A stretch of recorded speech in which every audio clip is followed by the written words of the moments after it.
Yo venía de un hospital de trauma donde las cirugías eran pues laparotomías y los heridos y la violencia y todo esto muy, muy dinámico, muy así como las películas. Exacto. Bueno, las películas se quedan cortas, pero cuando me entregó el equipo, yo no sé qué pasó y yo empecé a mover el equipo dentro del colon y yo dije, cuando yo empecé a estudiar gastroenterología, digamos que de alguna manera era como, no, es que la enfermedad es de un componente psicológico muy alto y entonces el paciente es muy ansioso.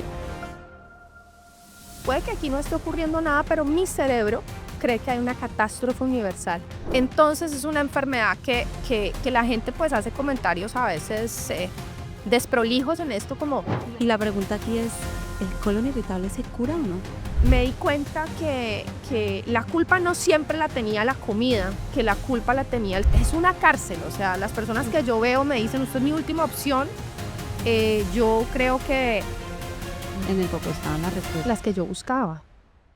Hola para todos y bienvenidos a este segundo episodio de nuestro podcast Crónicas de una nutricionista. Y hoy abro mi podcast con invitados, con una invitada increíble, espectacular, súper, hiper, mega, wow. Yo quería que tú fueras mi primera invitada. La doctora Juliana Suárez, médico gastroenteróloga. Bienvenidísima, Juli. Gracias, Linita. Encantada de estar aquí. Muy honrada. Qué responsabilidad ser tu primera invitada, pero creo que tú y yo nos conectamos en muchos temas. Tenemos una visión muy parecida de lo que nos gusta, de lo que no, de cómo debe ser la alimentación y estoy segura que de aquí va a salir un podcast espectacular. Segurísimo. Soy Lina Valencia, nutricionista, directora y fundadora de Nutrición en Movimiento y host de este podcast Crónicas de una nutricionista para el canal de YouTube de Nutrición en Movimiento. Juliana Suárez, médica, gastroenteróloga. Y yo de todas maneras, siempre que tengo a alguien a quien presentar, hago como una breve presentación, pero me gusta más que cada persona se presente y nos cuente un poco. Antes de que empecemos a hablar de todo esto que vamos a hablar hoy, quiero que nos digas quién es Juliana y por qué gastroenteróloga. Pues Juliana es una médica caleña, primero, y estamos en Cali, además, esto no me viene de mitad, ¿eh? Me tiene muy contenta. Estudié medicina en la Universidad del Valle. No pensé de entrada que me iba a enfocar en el sistema digestivo, me gustaba la pediatría, mira cómo es la vida. Pero cuando roté por cirugía general y vi el sistema digestivo por primera vez y vi los intestinos moviéndose y todo esto, como que me enamoré de la cirugía general y ya embarcada en cirugía general, como en el tercer año de cirugía general, uno empieza a mirar, bueno, ¿yo qué voy a escoger como subespecialidad? Y estábamos en un congreso nacional y presentan cirugía por endoscopia. Yo venía de un hospital de trauma donde las cirugías eran pues laparotomías y los heridos y la violencia y todo esto muy, muy dinámico, muy así como las películas. Exacto. Bueno, las películas se quedan cortas realmente para lo que sucede en el HV, que es nuestro hospital del departamento del Valle. Y mm, un profesor me dice, mire, cirugía sin tener usted que abrir el paciente. Y a mí me causó mucho interés. Yo iba a ir a rotar a cabeza y cuello en el cancerológico de Bogotá y termino dividiendo los 4 meses y estuve 2 meses en gastroenterología.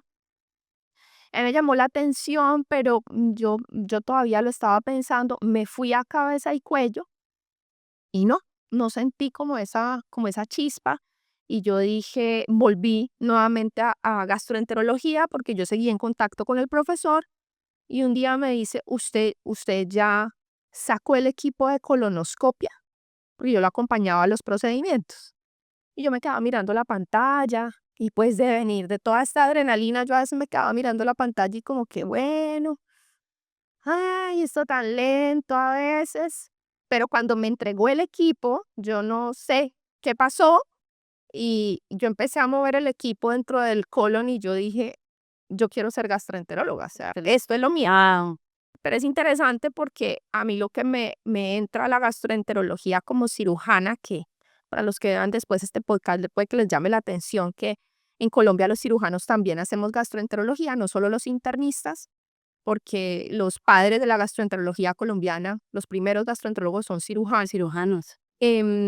A mí lo que me llamó la atención como cirujano fue la endoscopia, pero mi carrera se giró completamente a la parte clínica y yo soy un gastroenterólogo que solo hace consulta en este momento, porque a mí lo que me empezó, digamos, de alguna manera a desvelar y a crear muchas dudas en mi cabeza era como, ¿por qué la gente no mejora? ¿Por qué se quejan tanto de gases? ¿Por qué el colon irritable no se recuperan? ¿Por qué estos dolores abdominales? Pacientes ya operados incluso, ¿no? Pacientes no, le operaron por un dolor abdominal y ¿cuál es el diagnóstico? Solucionó, supuestamente. No se sabe, no se encontró nada. Como los casos más difíciles de gastroenterología clínica, clínica como tal, como ¿por qué este sistema digestivo no funciona? Y el eje cerebro-intestino y la microbiota intestinal. Entonces, por ahí fue que me enamoré de esa parte de la gastroenterología, digamos, más de los trastornos mm, fisiológicos del sistema digestivo, por decirlo de alguna manera, más que de la endoscopia. Pero muy bonito porque te dedicaste a entenderlo, Totalmente, totalmente. te dedicaste a ir a la raíz. Y ahorita te voy a preguntar un poco más de eso, porque ahí es donde Ahí es donde vamos. la emoción. Eres mamá. Soy mamá, tengo una nena de 9 años, esposa también, y mi esposo es gastroenterólogo Imagínese. también, y en casa herrero cuchillo de embalo. Mi esposo tiene un colon irritable terrible. El dolor me ha motivado muchas discusiones, no van a creer que yo soy ningún ser de luz, porque Buenos con el marido. sí, no, porque pues si hay gente con síndrome de intestino irritable o parejas de gente con síndrome de intestino irritable saben que las crisis muchas veces son cuando ya vas a salir y entonces empiezan a devolver y se inflan y les duele la barriga. Y yo lo convertí de alguna manera como en mi propio laboratorio de experimento. Vamos a ver cómo vamos a sacar este colon irritable Es o esto se va. como hice yo con mis hijos. Laboratorio de experimento. Y Exacto. estás hablando del dolor que creo que sufren muchísimas personas ahorita. No sé si yo no tengo las cifras claras, pero síndrome de intestino irritable, colon irritable, o sea, tenemos como si es un síndrome, son varios dolores, ¿no? Para que la gente aquí lo entienda, lo que es un síndrome son un conjunto de sintomatología, pero ¿qué es ese síndrome de intestino irritable o de colon irritable? ¿Qué es? ¿Eso cómo se identifica? Es bien complejo porque de hecho el nombre técnico cambió, aunque seguimos utilizando indiferentemente colon irritable porque es como lo que quedó en el imaginario de la gente por mucho tiempo. Pero es una enfermedad que ya hoy en día entendemos que se sale de la parte digestiva también y se sale del colon. Yo puedo tener problemas de la boca al ano, yo puedo tener síntomas de reflujo, puedo tener síntomas de acidez, puedo tener síntomas anorrectales, o sea, puedo tener hemorroides, puedo también tener una fisura anal. Entonces no es solamente como digamos el colon y puedo tener manifestaciones por fuera del sistema digestivo. Puedo tener bruxismo, puedo tener migraña, puedo tener dolor de espalda, puedo tener disfunción sexual, problemas de pareja, puedo tener problemas para orinar. Entonces, eso es lo que hace que sea un síndrome. Puedo tener trastorno de ansiedad y depresión que puede coexistir hasta en el, perdón, 30% de los casos. Y entonces hace que la enfermedad, digamos, pueda comprometer mucho la calidad de vida de las personas. Hoy ya, digamos, que ha cambiado mucho el enfoque. Cuando yo empecé a estudiar gastroenterología, digamos que de alguna manera era como, no, es que la enfermedad es de un componente psicológico muy alto y entonces el paciente es muy ansioso. Hoy en día entendemos que, claro, el 30% de los pacientes van a tener, digamos, un agotamiento emocional Claro. y pueden llegar a tener una ansiedad o depresión, además, porque el 90% de las sustancias que conectan a las neuronas y que generan emoción, ansiedad, depresión, pues se producen en el intestino, Imagina. el 90% de los neurotransmisores. Entonces, si hay un desequilibrio de lo que está ocurriendo en el intestino, es apenas lógico que tu estado de ánimo empiece a variar, Ah, que te sientas cansado, frustrado, triste, pero hoy en día entendemos que hay trastornos de movimiento, muy, muy bien documentados. Hay trastornos en la sensibilidad del sistema digestivo, hay trastornos de microbiota intestinal, que es el universo de animalitos que viven en el intestino, que seguro ahora vamos a hablar un poco más de eso. Entonces, no es solamente decirle a una persona es que usted es nervioso o tiene un colon estresado, que son términos que yo siempre he pensado que no le hacen justicia al trastorno. Total. El 30% de los casos de colon irritable, yo utilizo mucho la palabra colon irritable porque siento que la gente la recibe y la siente más cercana, Más. Ujú. ocurren por una infección gastrointestinal. Es la persona que se fue de paseo o comió en un restaurante y le dieron unas diarreas o una gastroenteritis y después de eso su sistema digestivo, Cambió para siempre. exacto, no volvió a ser igual. Entonces, Pacientes así. eso no es mental, eso no es psicológico, eso es un trastorno de movimiento, de sensibilidad de los intestinos que tiene que corregirse y la pérdida del equilibrio de la comunicación del cerebro y el intestino, que son finalmente una pareja, son dos cerebros que se comunican, el eje, y en la medida en que la investigación, digamos, que ha ido profundizando en estos temas, pasó de ser una enfermedad que era considerada como funcional a catalogarla como una enfermedad que tiene un componente orgánico Orgánico. importante, donde hay inflamación de bajo grado. Y hoy en día el término correcto está en el grupo de enfermedades de eje, cerebro, intestino, microbiota. Interesante. Ujú.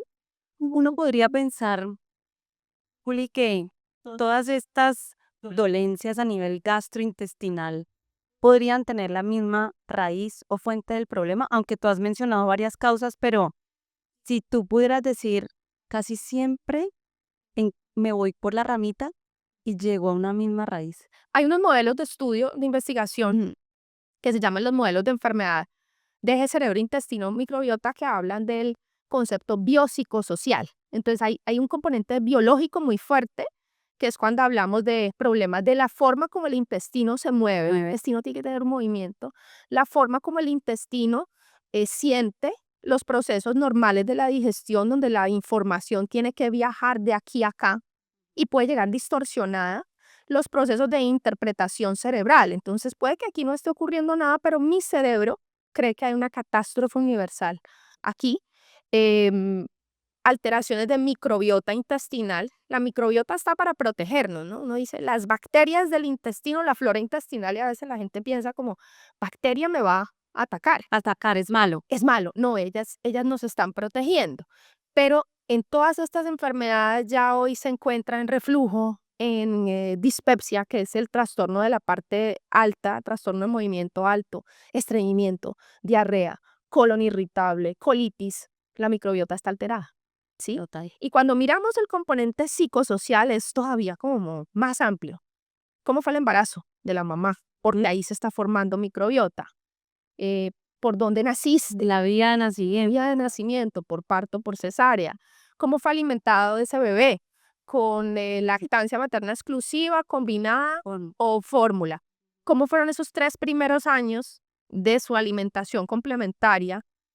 ¿Y recibió antibióticos o no recibió antibióticos? Y a veces la escolarización tan temprana que tengamos en nuestra sociedad moderna, que llevar a los niños a un jardín al año, año y medio, puede hacer que estén, digamos, más vulnerables o susceptibles a infecciones que pueden afectar el sistema digestivo. El comportamiento de los padres, cómo manejan la frustración, eh, todo eso crea las conexiones de eje cerebro-intestino-microbiota, eh, para terminar comprendiendo cómo va a ser, digamos, interpretado el proceso de la digestión también a nivel cerebral y a nivel del intestino. Entonces, si tú juntas todos esos factores que no están aislados porque están enmarcados en un contexto de qué acceso tiene la persona a salud, eso es súper qué importante. acceso tiene a educación, qué soporte familiar tiene. He tratado personas que no tienen ningún soporte, no tienen a nadie, nadie las entiende. No hay empatía muchas veces porque pues no son enfermedades muchas veces como muy visibles. Ujú. Una diarrea muy explosiva, pero al día siguiente tiene que ir a trabajar. Tiene que ir a trabajar. Le dan unos días de incapacidad máximo, pero tiene que volver a trabajar. Entonces es una enfermedad que la gente pues hace comentarios a veces desprolijos en esto como, como, ay, usted sí que se queja. Usted se volvió complicado con la comida, es que usted se Ya usted se no cree otro puedes comer estrato. nada. Exacto. Entonces, es una enfermedad que todos esos factores hacen que se experimente, el ser humano la experimente de una forma diferente. No es lo mismo como una persona vive el colon irritable o el reflujo o la dispepsia que otra persona. Pero sí, digamos, en estas enfermedades, sí hay, podríamos decir que hay un modelo biopsicosocial de raíz común, donde se han identificado algunas cosas.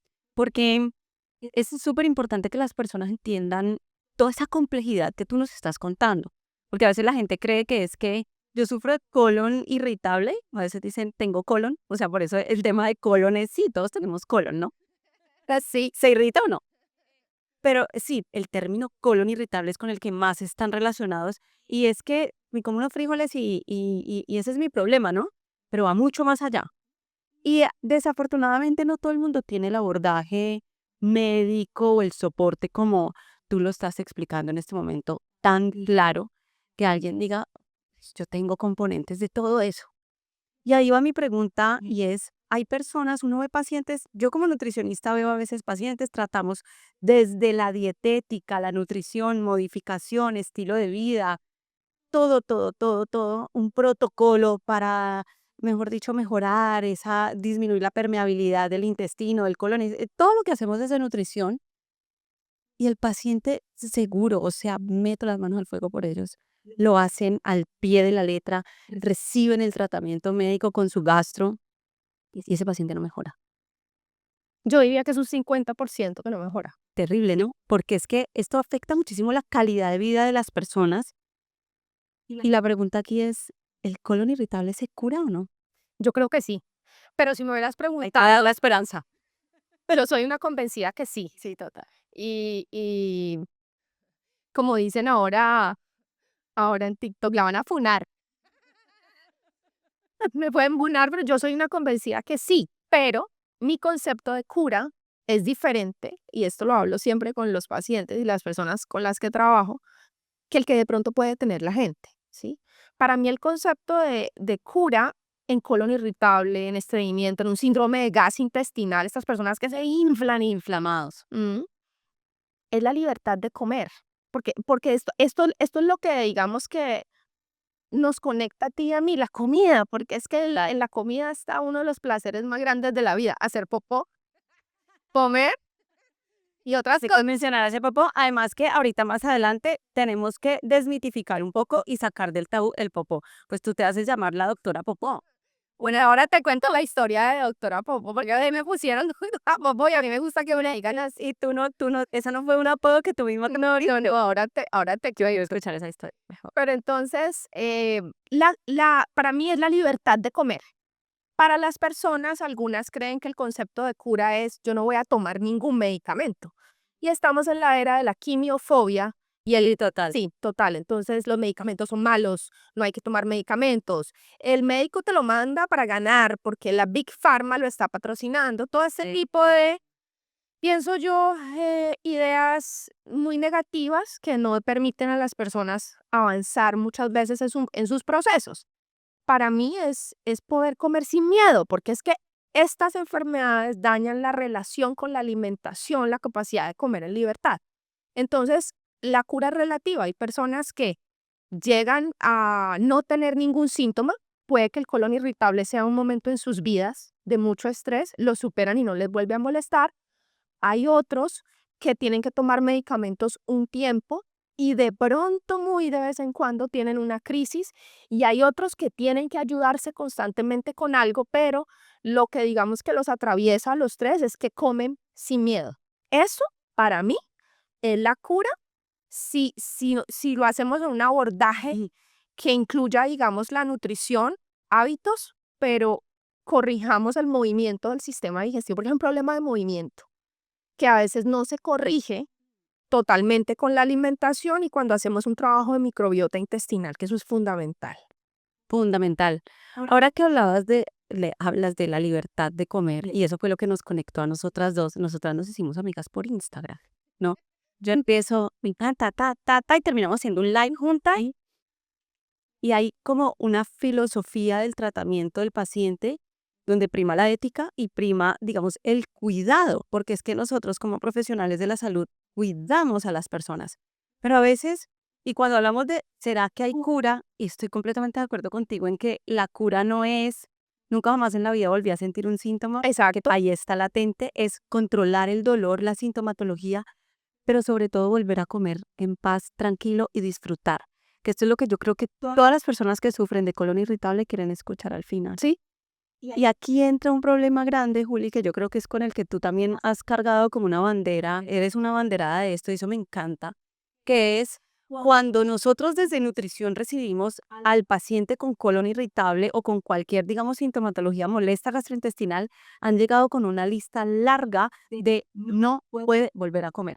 Entonces queda la limitante de, eh, me entregaron esta lista, yo ya no sé qué comer y resulta que un paciente con una disbiosis intestinal, una microbiota completamente alterada, claro, y aquí empieza la dualidad y la confusión de los alimentos malos del paseo terminan siendo los más altos en esa fibra prebiótica y los que el paciente tiene en la lista del no. Frijol, lenteja, garbanzo, leguminosas en sí, el brócoli, la coliflor, el pimentón, la cebolla, el ajo. Que claro, aclaremos porque hay fases del tratamiento, ¿no? sí, Nutricional. Si yo tengo un paciente supremamente inflamado, sintomático, pues claramente sí tengo que hacer una escalada en la alimentación y muy probablemente yo voy a tener que decirle, mire, por ahora usted no puede comerse una taza de frijoles con todo y la cáscara porque es que usted no la va a tolerar. Pero aquí necesitamos aclarar es el por qué no puede ese paciente tolerar ese alimento, no porque él sea intolerante o su intestino sea el malo, el alimento sea el malo, sino porque esa fibra prebiótica necesita una fermentación y utilización de esas bacterias buenas que viven en el intestino, que fermentan y producen una grasita buena para el colon. Pero ahí en esa lista larga es donde terminamos además con pacientes con una pésima relación con la con la alimentación. y ahí, por ejemplo, tú desde la gastroenterología, ¿cómo lo manejas? O sea, te llega el paciente con la lista interminable del no, o cuál es tu primera recomendación, sobre todo con ese paciente que llega agudo, agudo, agudo, agudo y no tolera ni el agua. Hoy lo vi, o sea, cuando yo muestro en redes estos videos donde yo salgo comiendo pollo con una zanahoria, así, que la gente dice, ay, soy yo, me identifico. No es mentira que la gente queda con 3 o 4 cosas que creen que no le van a hacer daño y que son muy predecibles, porque le tienen pánico a la comida. O sea, Miedo. esto genera un trastorno de conducta alimentaria, donde se está culpando a la comida todo el tiempo. Y te puedo decir que de 10 personas que yo veo, 9 están comiendo muy bien, lo que tú dijiste ahorita. De hecho, no tienen ninguna excepción. O sea, ya no salen con su familia a comerse un helado, ya no se comen una pizza, se sueñan, pero ya perdieron esa capacidad hace mucho tiempo. Y lo que yo me di cuenta, porque yo buscaba muchas respuestas hace 13 años, es que la culpa no la tenía la comida. Culpamos mucho tiempo la comida. Muchísimo. Yo también les hacía restricciones. Los pacientes volvían 3 meses después y me decían, usted me quitó las lentejas, usted me quitó, y yo se las quité, sí. ¿Y cuándo las puedo volver a comer? ¿Y usted las tolera? Sí, yo siempre las he tolerado. Entonces, me di cuenta que la culpa no siempre la tenía la comida, que la culpa la tenía el sistema digestivo. Si tú tienes una persona con estreñimiento que pasa 3 días sin hacer popó, ¿cómo se va a comer el platado de frijoles? Claro. Tengo algunos que se los comen de todas maneras, pero A como de lugar. exacto, hay unas sensibilidades individuales. Yo en frijoles, por ejemplo, siempre digo que hay 3 personas en frijoles. Está el que los cirujanos llamamos el estómago de gamín, que come de todo eso, hace de todo y no siente nada. Es tal que de pronto siente un gasecito, un pedo encajado, lo libera, se acomodó todo y ya. Y el tercero es el de colon irritable que queda de muerte. Mi esposo, por ejemplo, era de frijoles y 3 días de diarrea, Uf. ¿sí? De cancelar viajes por la diarrea. Entonces, eh, las modificaciones en la alimentación son muy importantes, controlar la preparación, que esos frijoles les hagamos una fermentación, los pongamos a remojar, que los preparemos sin tanta cosa, pero a veces, por más de que el paciente se cuida y los elimina, no mejoraban. ¿Por qué? Porque hay un problema con la microbiota, pero además es que el sistema digestivo no se está moviendo bien, o sea, en su sistema de movimiento, es que tu nombre incluso, o sea, nutrición en movimiento. Entonces, si yo no empiezo a evacuar bien, ¿sí? Me sigo inflando y no los voy a poder tolerar. Claro. Hasta que las personas no entienden eso, no se dejan de enfocar en la comida, porque llegan súper restrictivos. Han ido donde profesionales de la salud que rotulan los alimentos. Entonces, esto lo va a inflamar, esto es malo, esto lo tiene que quitar. Y ahí va un mensaje implícito. No es con el ánimo de criticar a los profesionales, porque yo también lo hice. Yo también ordené dieta restrictiva. El paciente, una vez que le dicen que es la comida, va a seguir quitando por su cuenta, porque se pone como un Claro. detective. No, o se inventan también las intolerancias. Las intolerancias. Entonces, los FODMAPs, por ejemplo, que ahorita los nombraste, en un colon que está sensible, donde hay dolor, donde hay gas acumulado, donde hay popó, donde no se está evacuando adecuadamente, esos FODMAPs van a llegar Lo van a y tolerar. va a haber mucha sensibilidad. Total. Pero además, las personas muchas veces descabezan la comida, ¿no? Es como, eh, los frijoles yo no los puedo comer, o el queso yo no lo puedo comer. Yo siempre me pregunto, ¿pero hay algún nivel que tú toleras? Exacto. ¿No? Como, pero es Es que que la personalización. la individualización. ¿Por qué? Porque la tendencia del enfoque de colon irritable es hacia modifiquemos, Ujú. o modifiquemos la preparación, o de pronto un encurtido usted sí lo puede tolerar, o de pronto un queso de estos madurados, de pronto usted sí. Porque los listados de usted no puede todo esto son muy duros para las personas, o sea, se daña su relación de pareja, Total. su relación con la familia, no van a una reunión familiar, O salen a comer. no salen a comer. Yo he tratado personas que me dicen, hace 3 años no tengo pareja, no, es que no puedo salir. Y cuando uno hace una dieta tan restrictiva, el sistema digestivo se desentrena completamente, ¿sabes? Eso te iba a preguntar, porque eh, finalmente las personas se empiezan también a autorrestringir un montón Total, de alimentos.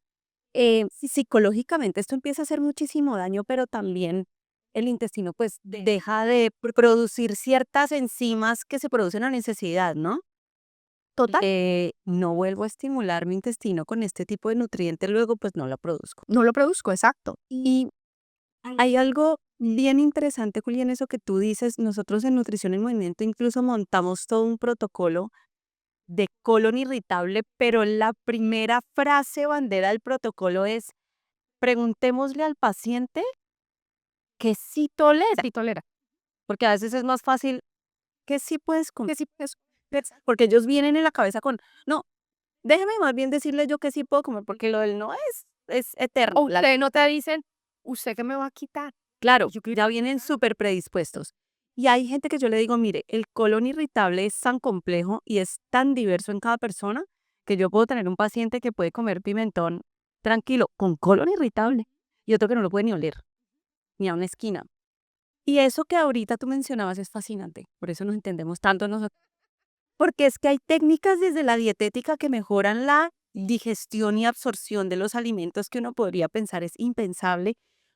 Perdón la redundancia, uno podría creer que es impensable que un paciente con colon irritable lo pueda consumir.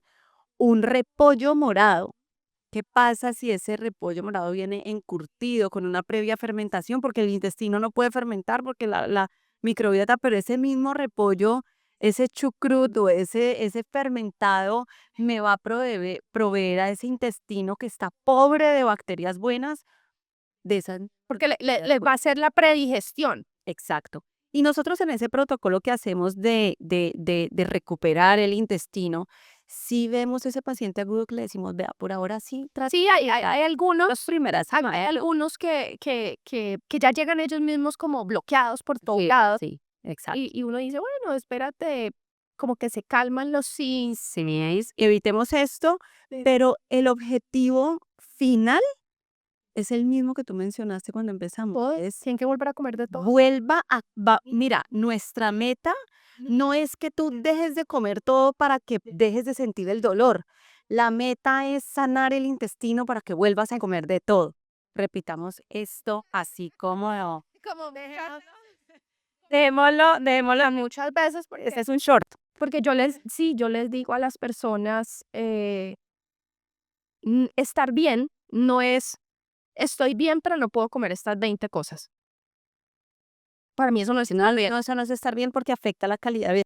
Yo como nutricionista, ahora tú decías, es que el paciente deja de comer una pizza, se deja de comer un helado, y yo repito como loro que comer pizza y helado con sabiduría, es decir, exacto. con moderación. Esos alimentos que me dan placer entran dentro de tener una alimentación saludable. Sí, También me van a banear aquí por eso, porque entonces, pues se nos banea. Polémico, porque es que tiene que haber placer al comer alimentos nutritivos y alimentos que tienen, digamos, el papel o la función de darme placer. sí, y la microbiota y el sistema digestivo la tienen que dar toda.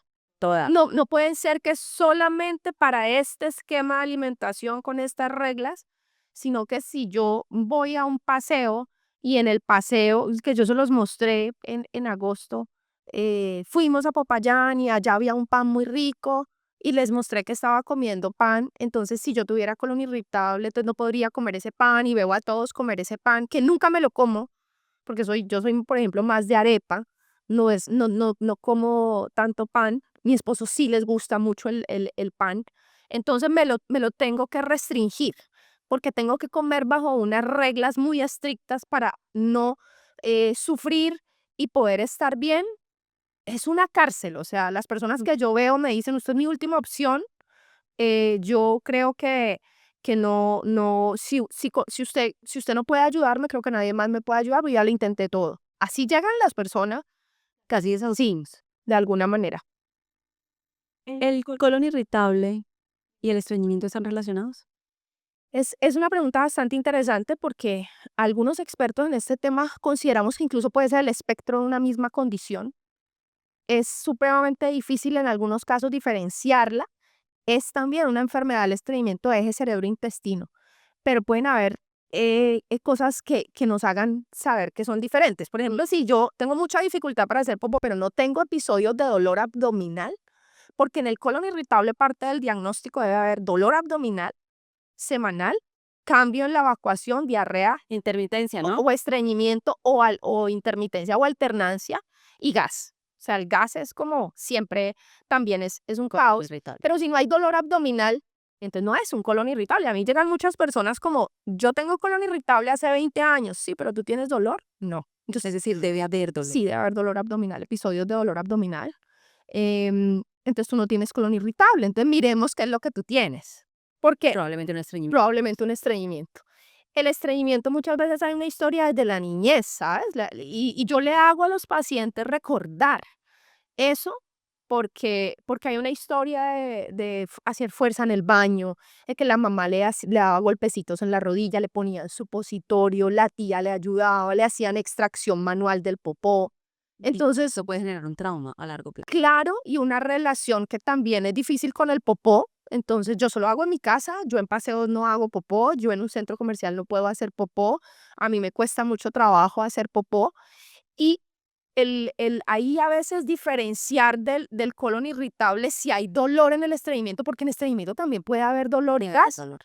Es donde es difícil y las guías, por ejemplo, internacionales, muchas guías y muchos consensos de expertos dicen, el síndrome de intestino irritable, predominio de estreñimiento y el estreñimiento crónico se manejan prácticamente muy similar, Casi que similar. casi que similar. Entonces es ahí donde uno a veces, el paciente me dice a mí, o sea, yo tengo colon irritable o estreñimiento y yo le digo, pues las dos, a veces tu colon es más de estreñimiento y por momentos quiere comportarse como con un poquito de colon irritable. La otra característica del colon irritable es, estoy bien, hice Ujú. popó bien, todo está bien, pero como está alterado el eje cerebro-intestino-microbiota, hay situaciones externas que, boom, me inflan. Llega un email del jefe como Increíble. de páseme el informe, la meta, tal cosa y ¡boom! Yo tengo una amiga muy cercana que sufre de un colon irritable tenaz y hace poquito simplemente hizo unos ejercicios de respiración, de meditación y me dijo, Amiga, esto cambió mi vida y yo pensé que estaba, que en el queso, que en el trigo, que no hay que ahora hablamos de eso. Simplemente aprendí a parar un poco y ya no me inflamo tanto, porque ese eje intestino-cerebro hay que entenderlo muy bien. Hay que educarse. Yo por eso me metí, ahora me imagino que vamos a hablar del libro, me metí en lo de los cursos por eso. Estos pacientes hay que educarlos. Cuando uno educa a las personas en colon irritable, en estreñimiento, en diarrea crónica, es completamente diferente lo que ocurre. Totalmente, y para cualquier patología la educación es clave. Es fundamental. Eso que decías ahora del tema de la niñez y la relación con el popó, con hacer popó. Yo que soy mamá de 2 niños pequeños, en los 2 casos y nosotros pues recibiendo toda la educación y todo esto, pero esa primera conciencia de hacer popó cuando el niño alrededor de los 2 y 3 años es consciente de que algo sale de su cuerpo, fíjate que también es muy innato un miedo a hacer popó. Les cuesta, y hay una, como en gastroenterología pediátrica hay un tema como de el estreñimiento crónico funcional en niños y como esa relación también. Entonces hay un tema con la emoción desde que estamos chiquiticos.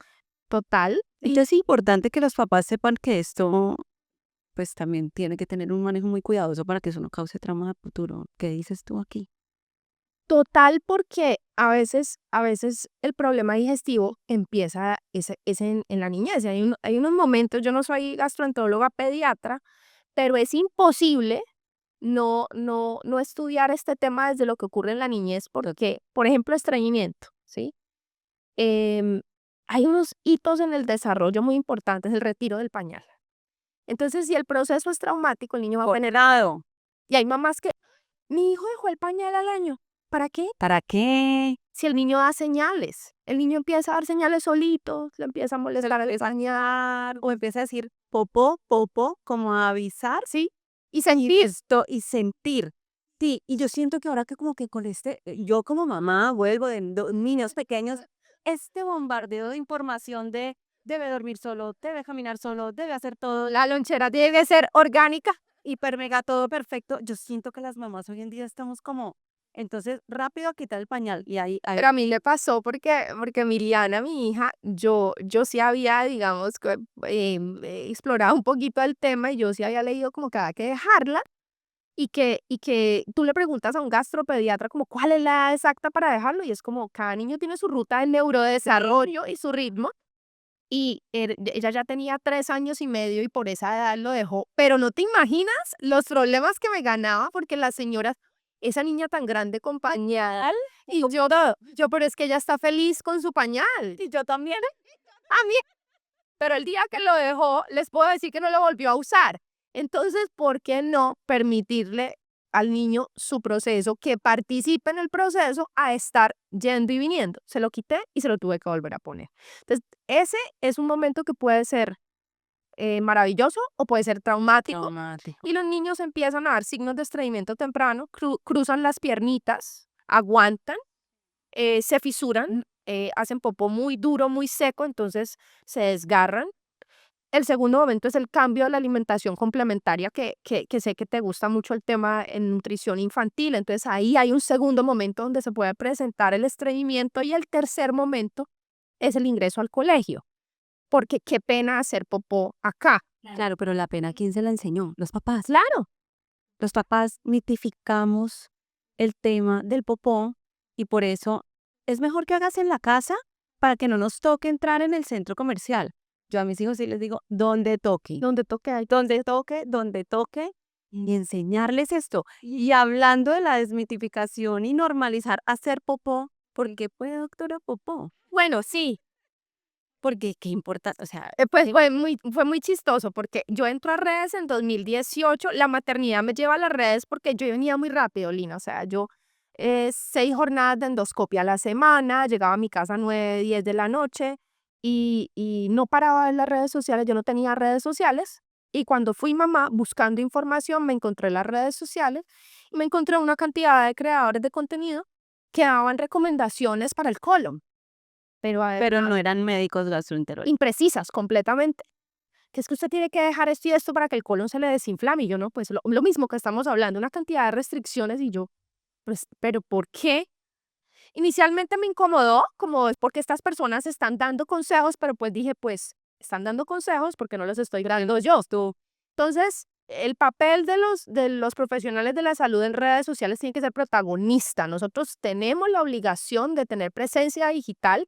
Ya no es ni siquiera una solicitud, No es una responsabilidad. es una responsabilidad. Tenemos que tener presencia porque si no, otras personas que no tienen toda esta preparación, pues se van a tomar ese papel y algunas tienen unos perfiles que yo creo que vamos a coincidir en esto, muy cercanos, muy virales, muy llamativos, que enganchan a la gente rápidamente porque sí tienen unas estrategias de comunicación, digamos, más desarrolladas Y hábiles. para conectar con la gente, que fue lo que yo siento que nos ha tocado a nosotros, los que creamos contenido hace tanto tiempo, como aprender a conectar con las personas. Los médicos somos muy dados a poner distancia entre más lejos estemos. Estoy yo acá como médico y tú allá. Exacto. Y esa cercanía que tú generas en tus redes sociales es lo más lindo y yo creo que es lo que te tiene también con tanta gente. Pero el Sí. popó, entonces volvamos al popó. Entonces, ¿qué pasó? Yo entro a las redes, empiezo a hablar y esto era, gastro es un tema infinito. Entonces, gastritis, reflujo, Total. microbiota, páncreas, hígado, colitis.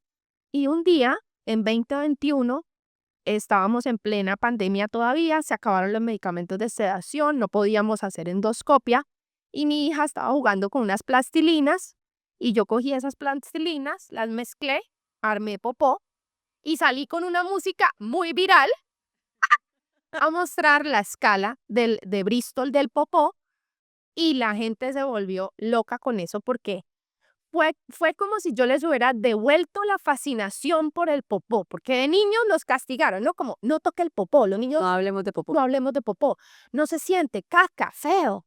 Claro, ahí empieza todo. Ahí empieza todo. Entonces, cuando yo mostré las formas del popó, la gente se conectó con ese tema. No, siga hablando de popó. Literalmente les diste una clase con plastilina. Con plastilina.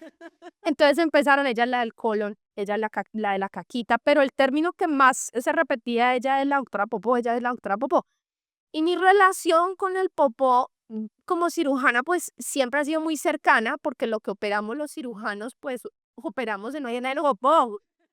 ¿Qué tiene popó? Nos untamos de popó. Y los gastroenterólogos también. O sea, yo recuerdo salir de cirugías en el hospital untada y tener que haber botado las medias del uniforme completo, bañarte, ponerte otro uniforme y volver a salir. De casos de peritonitis fecal. Y mis profesores, tanto los cirujanos generales como los coloproctólogos, trataban estos órganos con un cuidado y un cariño. O sea, mis profesores el colon lo manejaban como con ese respeto, el ano. Entonces, mi relación con el popó es muy natural. Cuando la gente dijo, la doctora Popó, yo dije, ah, pues sí, yo soy la doctora. Te suena bonito. Ay, me suena bonito. Pero otras señoras eran como, no se deje decir así. Pero ¿cómo le van a decir así? Que hay respeto. Y yo, no, porque es que el popó es oro. O sea, el popó es una muestra de la microbiota. O sea, es una celebridad. Hasta es un tratamiento hoy en día. Entonces, no, sí, yo sí soy la doctora Popó. Entonces, pues ahí se generó todo el cuento con doctora Popó. Me encanta. Sí. Y en el popó estaban las respuestas, En el popó estaban las respuestas. las que yo buscaba. Todas. Además, Sí. eso quería también como hablar un poco porque ahorita en este avance del entendimiento de la microbiota se hace la muestra de popó, materia fecal, y se analiza, ¿no? También un poco. Pero los que tú dices es los estudios de microbiota, yo creo que los vamos a tener en algún momento, pero los que tenemos en este momento siento que siguen siendo muy estáticos. Sí. Son demasiadas capas de microbiota, o sea, una cosa es la microbiota del recto, otra la del lado derecho del colon, otra la que está en el intestino delgado, otra la de las capas profundas, otra la de las capas superficiales. Cambia cada 24 horas.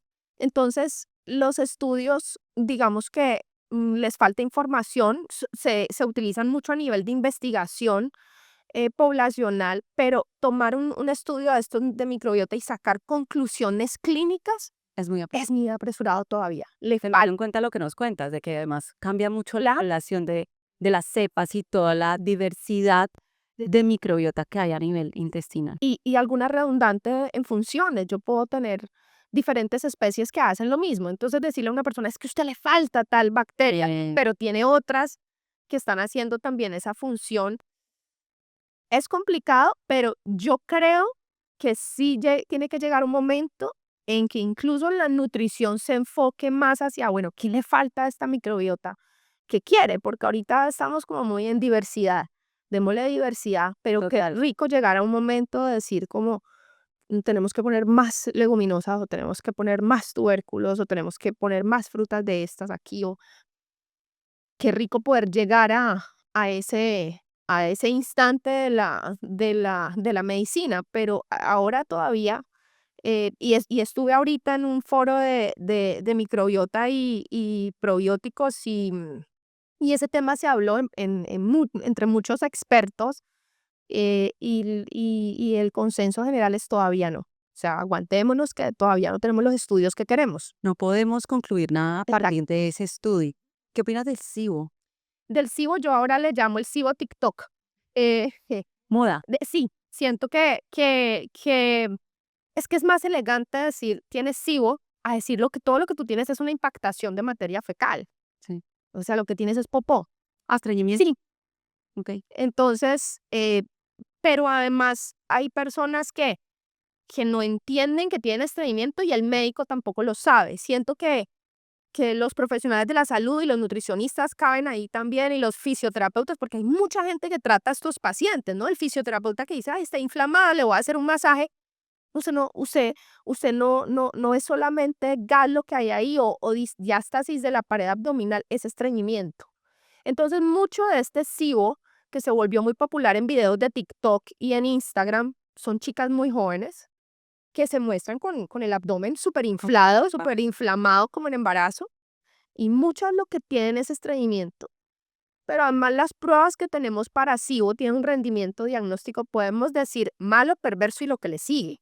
No tenemos una prueba buena para SIBO. Si me preguntas a mí, no recuerdo en qué año pedí por última vez la prueba de SIBO. Algunos gastroenterólogos no la pedimos. Es muy costoso. Es muy costosa y da muchos falsos positivos y muchos falsos negativos. Si yo llevo 5 días sin hacer popó, tengo una gran cantidad de gas metano, me va a salir positiva la prueba. Claro. Pero el tratamiento es antibiótico para el SIBO.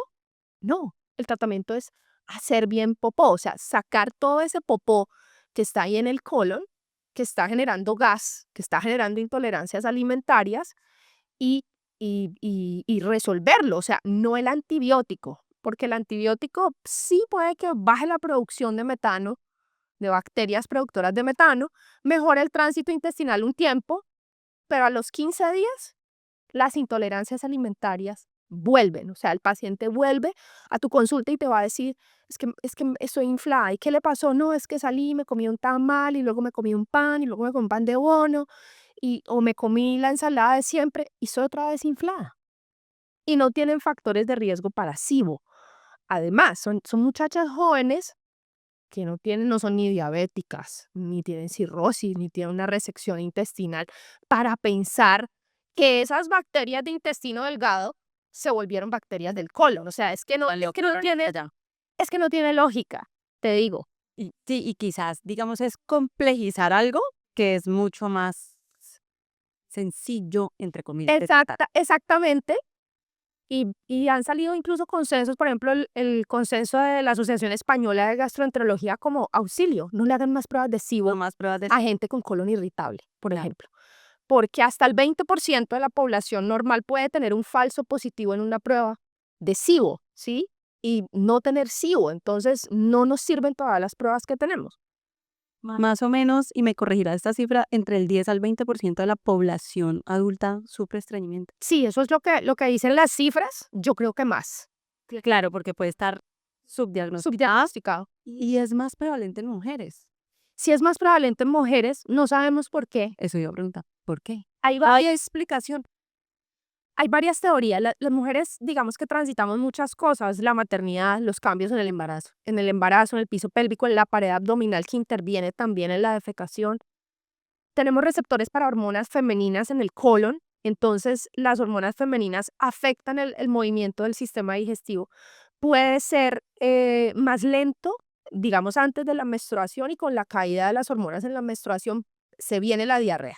Cambia, sí. cambia. Aunque alguna que nos vea puede decir que está al contrario, pero la mayoría van a experimentar esto O no experimentamos nada. o no experimentan nada.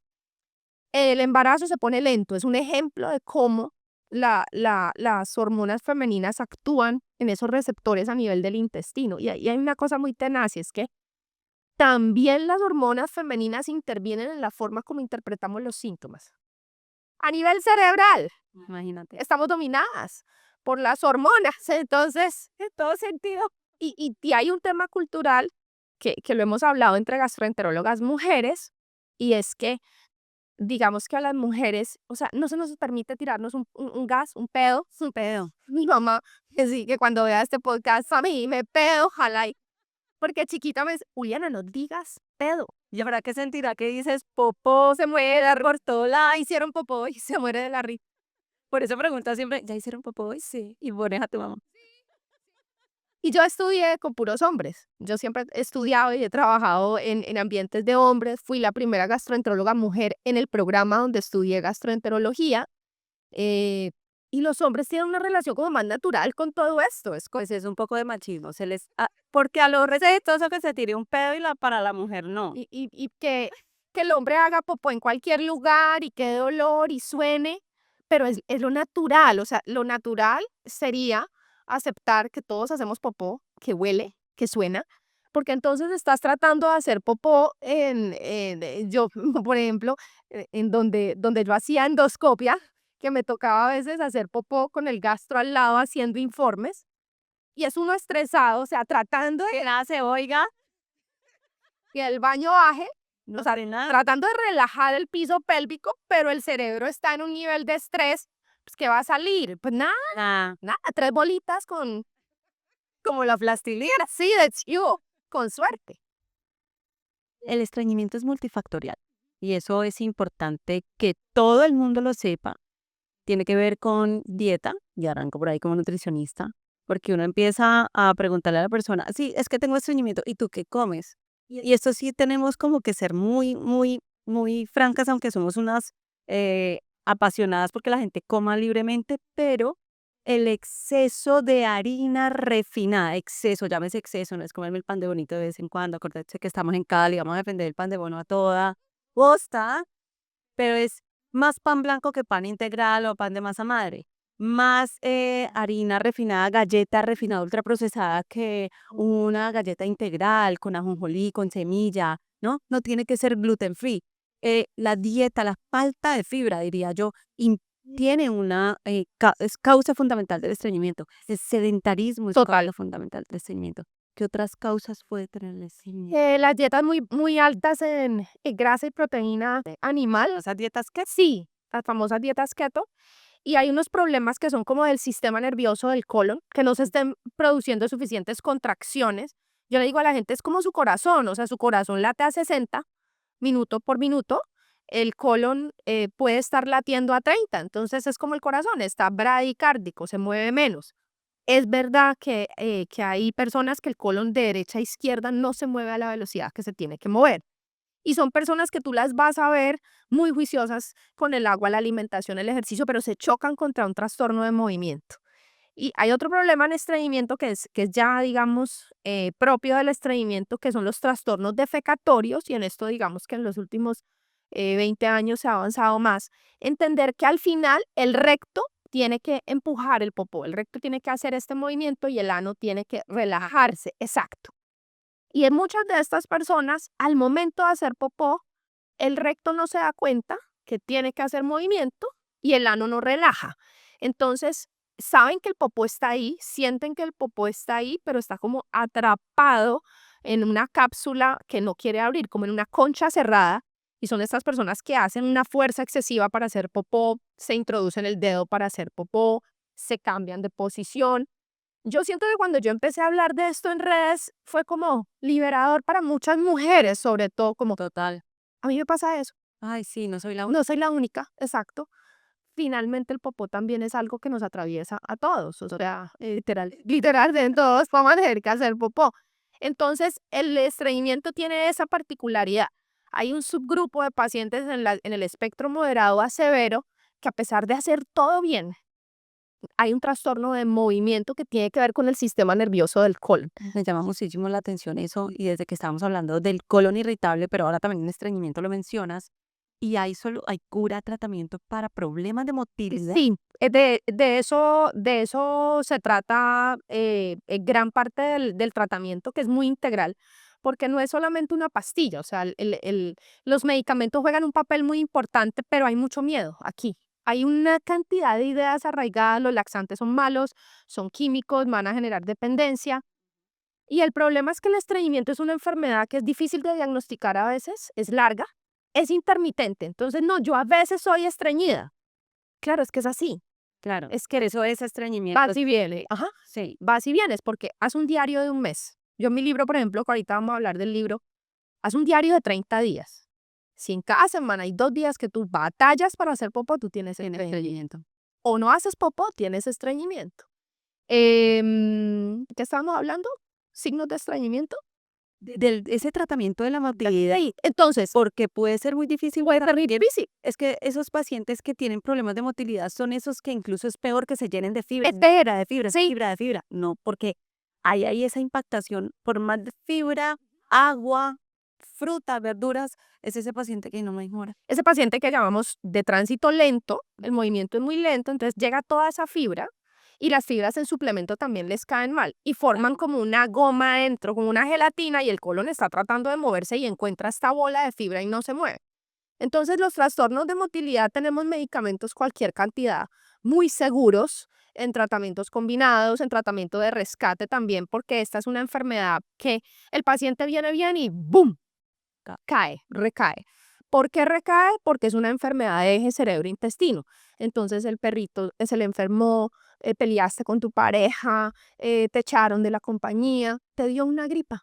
Y los medicamentos muchos generan estreñimiento, los antihistamínicos, el hierro del embarazo, los antiinflamatorios no esteroideos.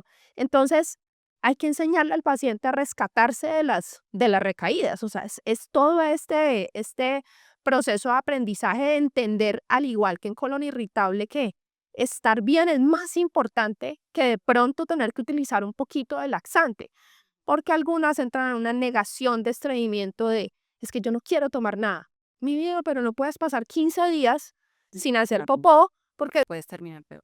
puedes terminar peor. Tu piso pélvico, la vejiga donde va a terminar, Total. la matriz, el útero, se va a desplazar, se desplaza el recto y hay complicaciones más graves, ¿sí? Como por ejemplo la enfermedad hemorroidal, el prolapso de piso pélvico, la incontinencia fecal, que es ya, digamos, la pérdida completa, ¿sí? Del tono del esfínter anal. Entonces, ya no es no poder hacer popó, ya es que el ano, de tanto estreñimiento, se abre en momentos en que tú no le estás dando la orden de que se relaje.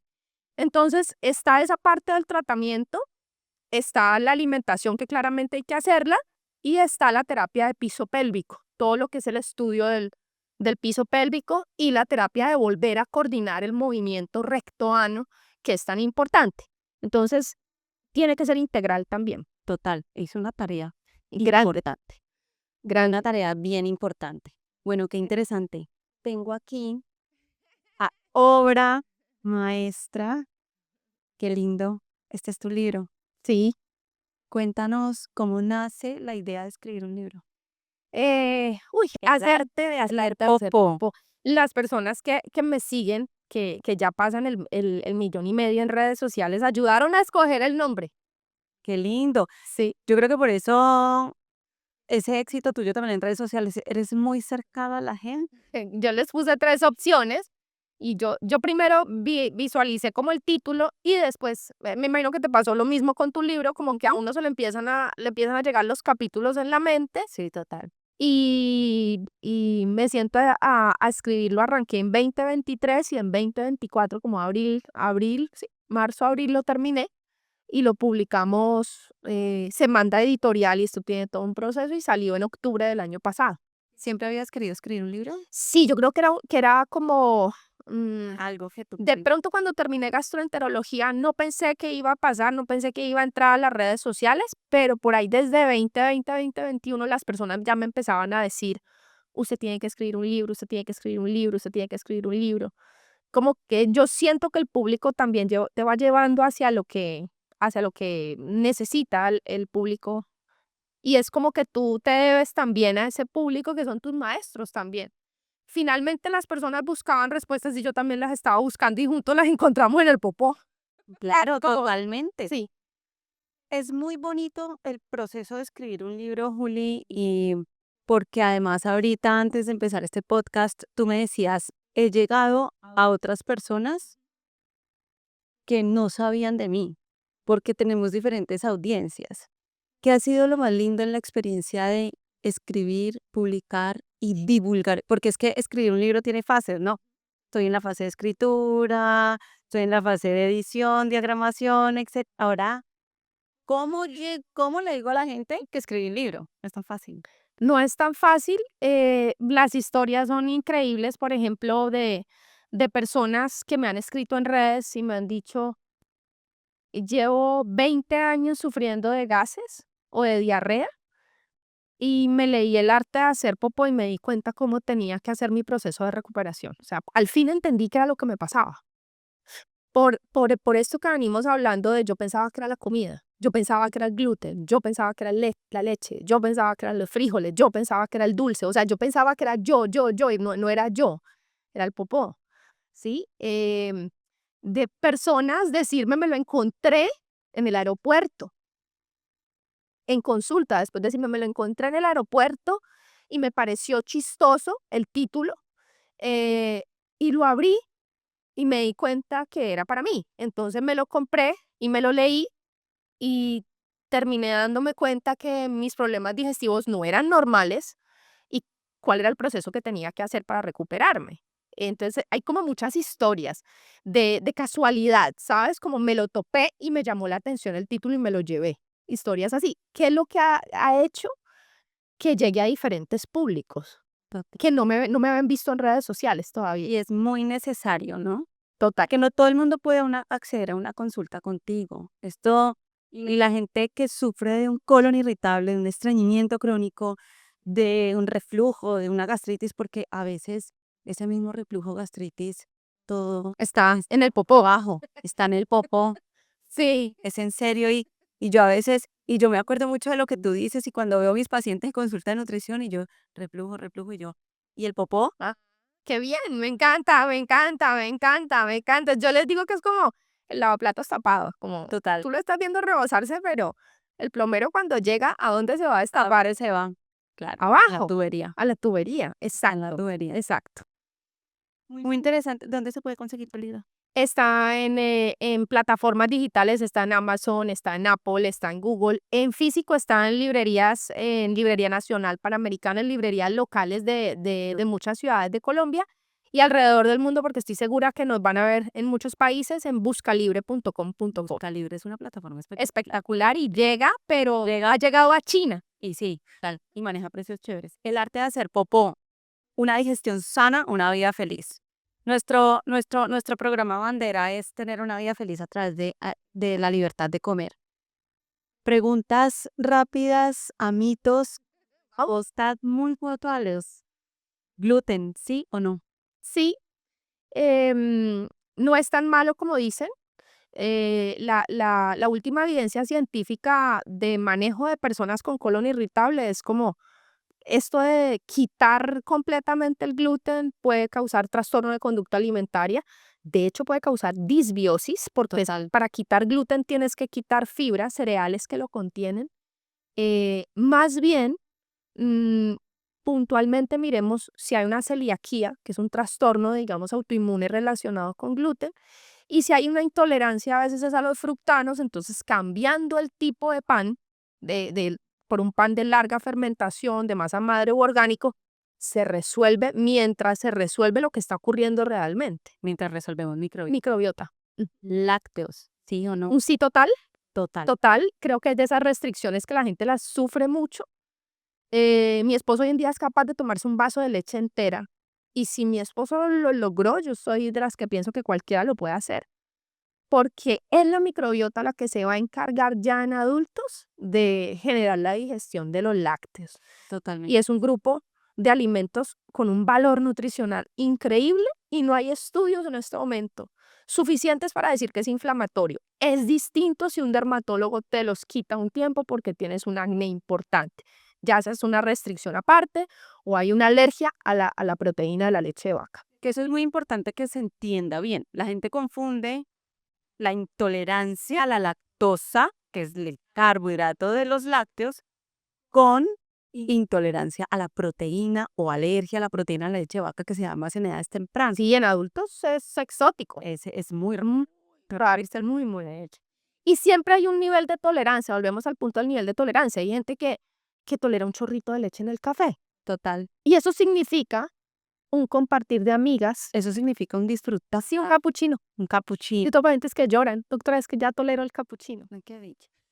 Una tardecita. Es que yo creo que tú y yo luchamos por esas pequeñas ganancias que tienen las personas, para mí significan todo. Exacto, porque es la calidad de vida, ¿no? Me pude volver a tomar un café con mis amigas, ¿no? Sí. Eso es súper importante.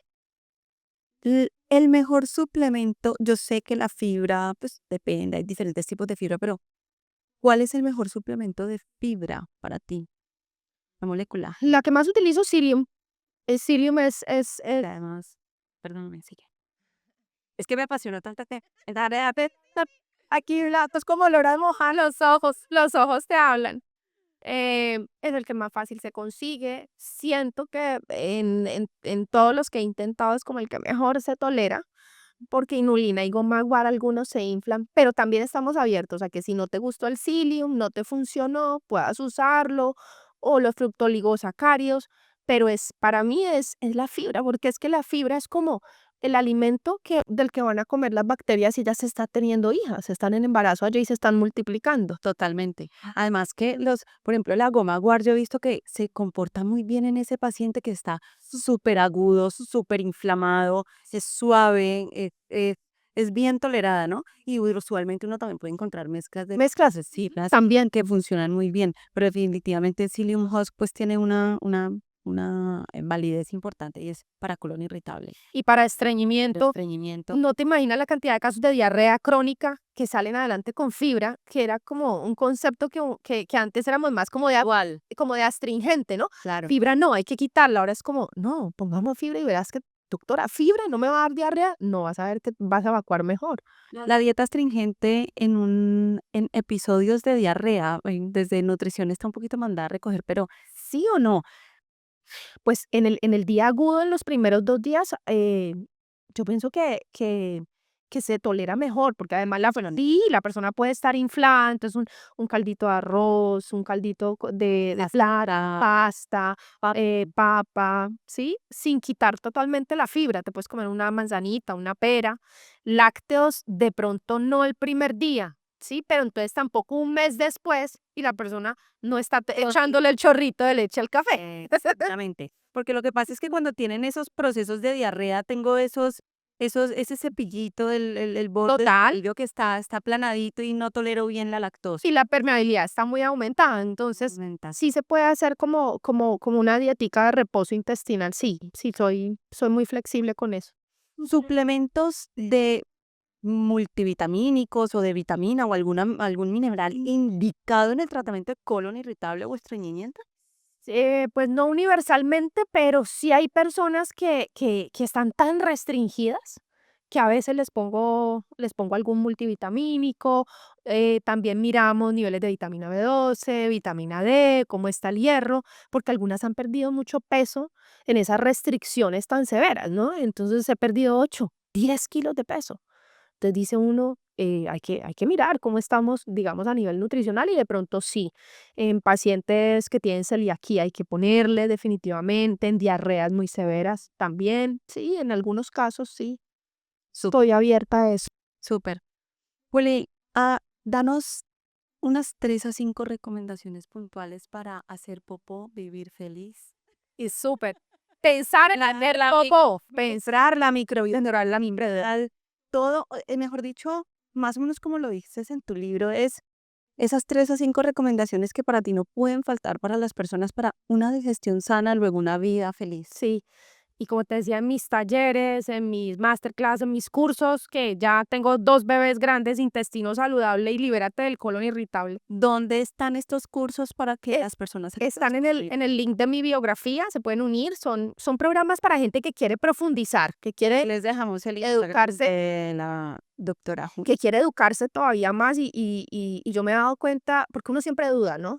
Y cuando uno, digamos, es como tan estricto con la evidencia y todo eso, ¿será que un programa educativo puede ser? Pues sí, Claro. hay gente que ha entrado y se ha dado cuenta como los errores que está cometiendo, ha estudiado, ha entendido qué le ha pasado, qué tiene que hacer, les ayuda en su recuperación. Entonces, primero pensar en hacer popó, porque hacer popó es la mejor forma de empezar la digestión. Pensar en hacer popó, porque ahorita, ¿qué me está pasando? ¿Tú a qué horas haces popó? No, yo me levanto, me voy para el trabajo o me voy para el gimnasio, llego, me cambio, me voy para el trabajo. ¿Y a qué horas Ya ni siquiera tenemos tiempo de hacer popó. Claro. ¿Y a qué hora haces popó? No, pues a mí a veces yo desayuno a las 10 y entonces a las 10:30 a veces siento ganas de hacer popó, pero estoy en la oficina y me da pena. Porque además en este tema también lo del ayuno intermitente que se puso tan de moda, donde la gente no desayuna, y esto también afecta a un adecuado tránsito intestinal. Es que el desayuno es el comienzo del movimiento del intestino, ¿no? Claro, porque el reflejo gastrocólico, cuando el estómago se llena, el colon hace un movimiento en bloque, Ok. ¿sí? Y tú como nutricionista, yo sé que tú eres defensora del desayuno. Por supuesto, hay que desayunar. Este año publicamos el Consenso Colombiano del Manejo Nutricional en Paciente con Diabetes. Y fíjate que por crononutrición la primera recomendación es desayune. No te puedes saltar el desayuno. Y no solamente en pacientes con diabetes, en pacientes sanos, en personas sanas. Hay que desayunar. Entonces, la primera recomendación Es desayunar. piensen hacer si pollo y desayune para que haga popó temprano. Y no forzar la evacuación, que es la segunda. Entonces, la técnica de hacer popó, porque no nos enseñaron, es con el banquito para hacer popó. Entonces, yo siempre le digo a las personas, si usted se levantó y no siente unas ganas fuertes, no se siente hacer fuerza, porque se va a desgarrar, se va a lastimar, va a dañar el piso pélvico con tantos años pujando. Entonces es preferible intentar después del desayuno con el banquito, porque con el banquito recto y llano quedan alineados y se relaja el piso pélvico, ¿sí? Y ahí respirar profundo y botar aire como si fueras a apagar una velita. 5 minutos, porque es que me hacen, mejor dicho, se ven una serie completa, no voy a decir de qué canal, o un partido de fútbol, porque los hombres también Señores, se sientan mucho tiempo en el... se sientan mucho tiempo. ¿Usted tiene estreñimiento? No. ¿Cuánto tiempo pasa en el baño? Ah, sí, tiene estreñimiento. Tercero, la alimentación en variedad de plantas, que lo hemos hablado tú y yo en lives.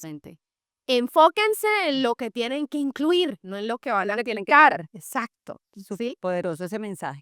Y hágale caso a la doctora Lina, que muestra estas ensaladas llenas de color, sí, frutas en todos los colores posibles, leguminosas, granos enteros. No necesitamos restringir las frutas, eso es súper claro. Que Porque pelean además, las frutas. demasiado, porque es que además también tenemos profesionales de la salud que no sé por qué, bueno, yo sí sé por qué, se quedan con el titular de que la fructosa es mala y piensan que esa fructosa sale de la fruta natural, pero esa fructosa también está en bebidas azucaradas. Y yo soy muy cuidadosa con el tema de la alimentación, ¿sabes? Porque es que los profesionales de la nutrición son los nutricionistas, entonces uno no puede hacer intrusismo, ¿me entiendes? O sea, uno tiene que el decirle al paciente, mire, yo le digo, mire, usted en su manejo, usted necesita un nutricionista. El zapatero a tu zapato. Sí, yo le puedo plantear cosas de la diversidad, pero ¿qué cantidad de fibra vamos a poner? ¿Qué cantidad de proteína? ¿Cómo vamos a estructurar? Hay gente que necesita un capitán de esto. Total. Lo que pasa en redes es que tenemos de todo. Tenemos médicos que sí no tienen formación en nutrición, tenemos influencers de muchas carreras diferentes dando información de nutrición, informaciones universales Sí, total. que llegan a estas personas que están angustiadas, desesperadas. Entonces, si sale una persona de estas muy llamativa, con un lenguaje enganchador, y me dice que yo tengo que quitar el queso, pues lo quito, le hago caso, Porque además me quiero ver así. exacto, pero no miro sus credenciales. Es nutricionista, es médico. ¿Qué es esta persona que me está hablando? Entonces, con eso hay que tener mucho cuidado. Entonces, enfocarse en la variedad en la alimentación. Los fermentos para mí son importantes porque contienen microorganismos vivos. Me gusta el kefir, los chocitos de kefir, a mi esposo le ayudaron mucho, y la fibra prebiótica. Yo pienso que una fibra como el psyllium, empezando poquito, una cucharadita todos los días, porque es un entrenamiento, ¿no? Ir entrenando la microbiota. Poquitos.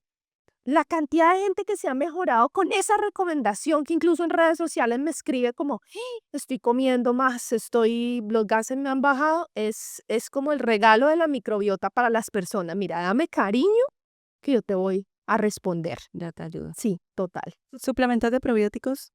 Sí, en algunos casos, Pero con indicación. con indicación, me gustan con indicación médica, porque pueden haber respuestas, digamos, muy variables. Y lo otro que pasa con los probióticos es que algunos son suplementos y otros no tienen cepas vivas. Entonces yo veo gente invirtiendo una gran cantidad de dinero en suplementos que se encuentran en internet, en farmacias o en tiendas naturistas, y ni siquiera llegan vivos al intestino. Entonces no tiene como mucho efecto muchas veces. Y el otro concepto es que si tú no haces los cambios en la alimentación y en bienestar, porque estas son enfermedades que lo convocan a uno tienes que hacer cambios que te lleven a bienestar. Total, estructural. Exacto, o sea, tienes que tener menos estrés laboral, tienes que hacer ejercicio. Si tú no haces cambios en eso y en la alimentación, tú puedes estar lleno de suplementos, tarros, que eso no va a compensar una mala alimentación y unos malos hábitos de vida, ¿sí? Exacto. A veces uno ve la persona llena de tarros, suplementos, pero la base que les digo yo, la base de la pirámide fundamental, que es la alimentación, tiene muchas cosas. Tiene muchos vacíos, exacto. Me podría quedar Toda la tarde. la tarde, la noche, hablando contigo, maravillosa, Y yo contigo. esta invitada. Y yo sé que ustedes han encontrado aquí en este podcast con esta invitada de lujo. Qué maravilloso abrir este podcast de invitados contigo. Te voy a volver a invitar seguro porque no hemos terminado de hablar. Pero creo que hoy hay muchas respuestas a muchísimas preguntas que tienen las personas que se conectan a ver esta entrevista, esta conversación que hemos tenido hoy tan rica, tan amable, De un par de apasionadas. de un par de apasionadas, además porque la idea es que ustedes vuelvan a comer de todo. Quizás haya algo que se por ahí haciendo ruido, que porque tampoco les vamos a prometer el cielo y la tierra, ese algo que definitivamente esto no, pero en la mayor diversidad de alimentos posible para recuperar Y, el intestino. y un discurso positivo, porque creo Total. que la gente está cansada de que les digan quite todo lo que le cae mal, o tiene que acostumbrarse a ir así. Y para siempre, ¿no? para siempre. Acostúmbrese a vivir así. Y en el aburrimiento y en el decir no a una vida plena, social, eh, en ese matiz de grises de la nutrición que a mí me gusta, ¿no? No el extremo de un lado o del otro. Ni en los excesos, ni en el extremo radical de no como nada. Excelente. Entonces, Juli, muchísimas gracias A por ti, estar aquí. Lina, ustedes que verán el podcast, mil y mil gracias. Te auguro éxitos grandísimos. Este va a ser un podcast que yo estoy segura que va a cambiar la visión de nutrición de muchas personas y va a poner a la gente a comer delicioso. Ojalá, esa es la idea. Gracias. A ti.